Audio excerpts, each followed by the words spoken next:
Author H.G. Wells, the man behind The Time Machine and War of the Worlds, would write about a planned world state in which there must be a common faith and law for mankind.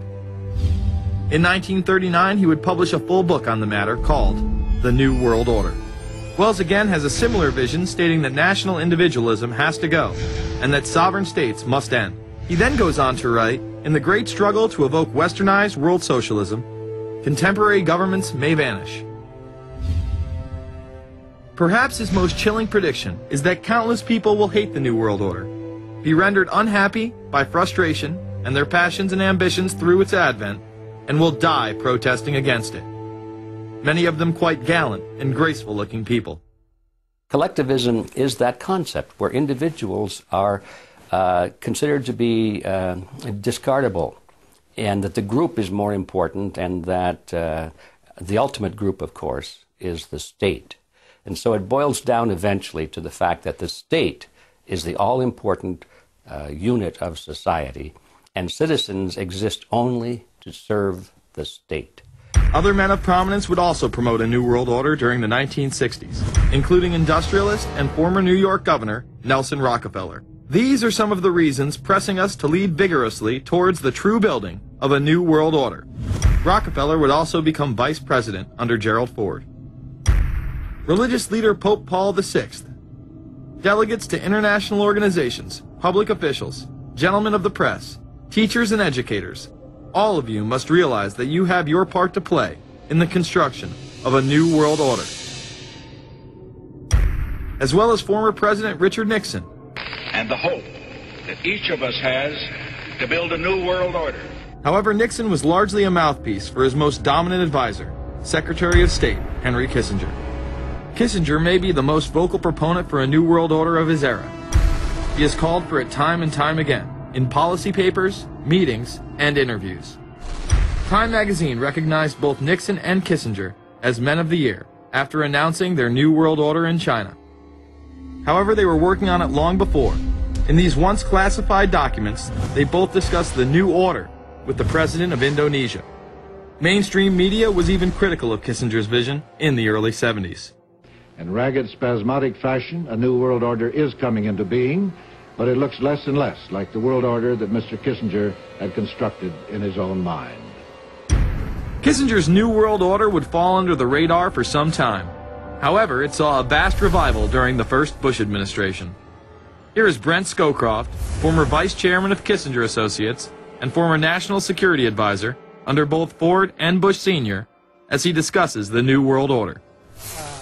Looking at the subtitle this morning, Are We Ready for the New World Order, gives me something of the shudders. That phrase, New World Order, I'm afraid I'm partly responsible for resurrecting.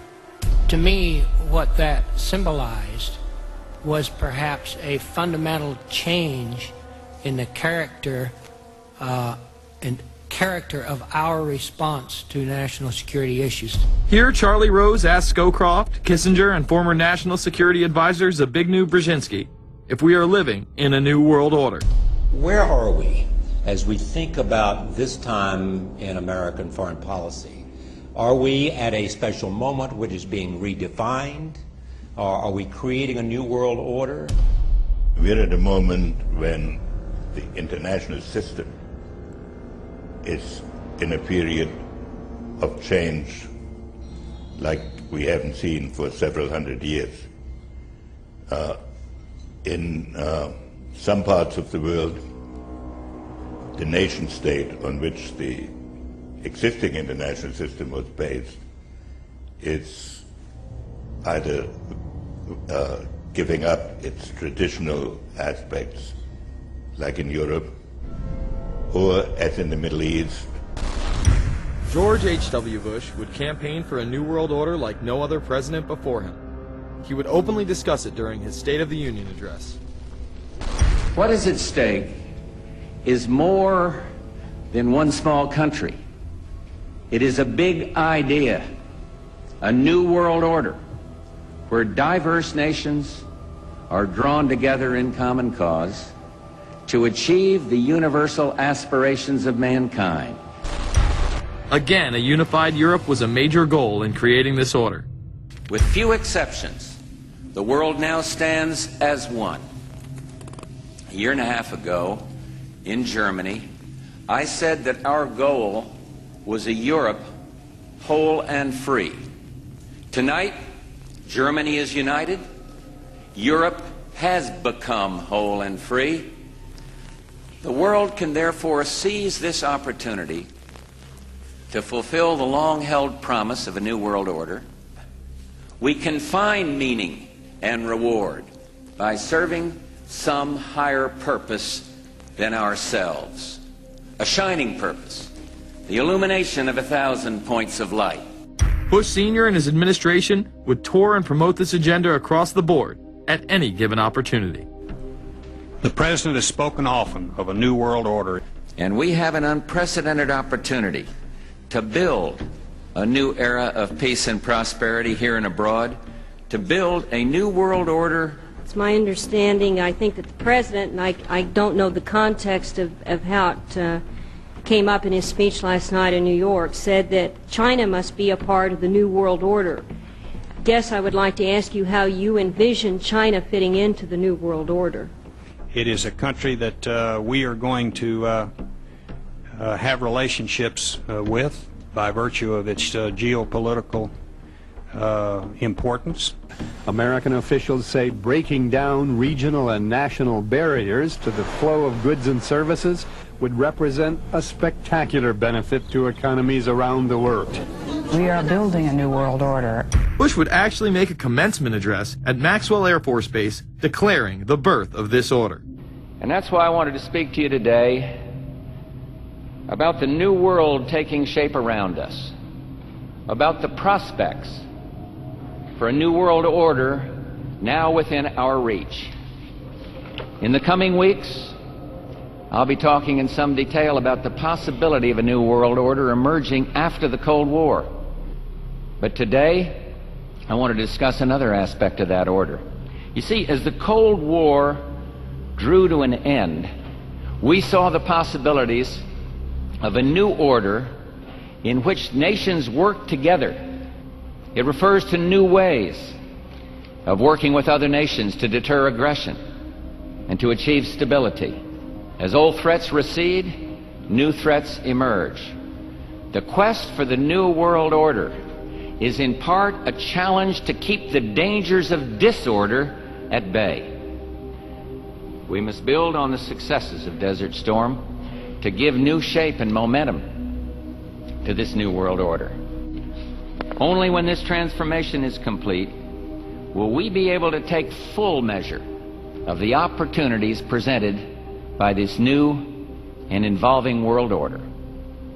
The new world order really is a tool for addressing a new world of possibilities.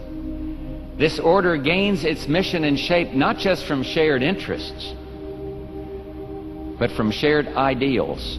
After the Gulf War had ended, Bush was so obsessed with the idea of a new world order that he had a series of Glocks imprinted with the term that he would give to members of his administration, including Colin Powell, Brent Scowcroft, Dick Cheney, and General Norman Schwarzkopf. Cheney would even approve policy papers regarding the New World Order. Defense Secretary Dick Cheney has approved a revised draft of a policy document on the New World Order. The Pentagon is backing off a controversial earlier draft and has abandoned a one superpower strategy. The final document puts more emphasis on international alliances and organizations. This would become an unprecedented time period for people all over the globe to discuss at length what the New World Order meant to them.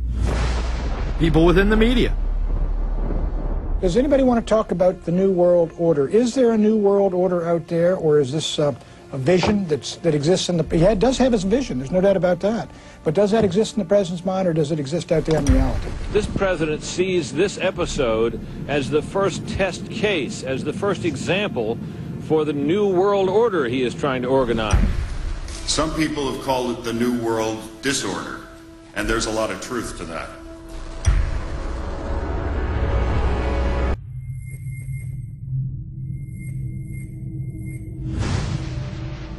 University and institutional chairs. I mean, we're talking a New World Order at Georgetown.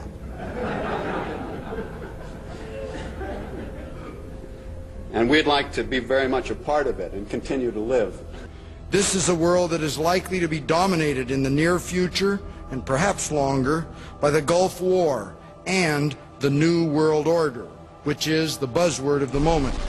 So the secret of a New World Order, and at this point it's just a slogan, but it does have some historical background in terms that orders have succeeded each other over time. The secret of this is to learn how to use coalitions. We are effective in the United Nations. People within government. George Bush has invoked a New World Order without enunciating a new American purpose. The President has still failed to articulate clear goals for our nation's foreign policy in this new age. I find the term New World Order very revolting, and just not only historically but politically today.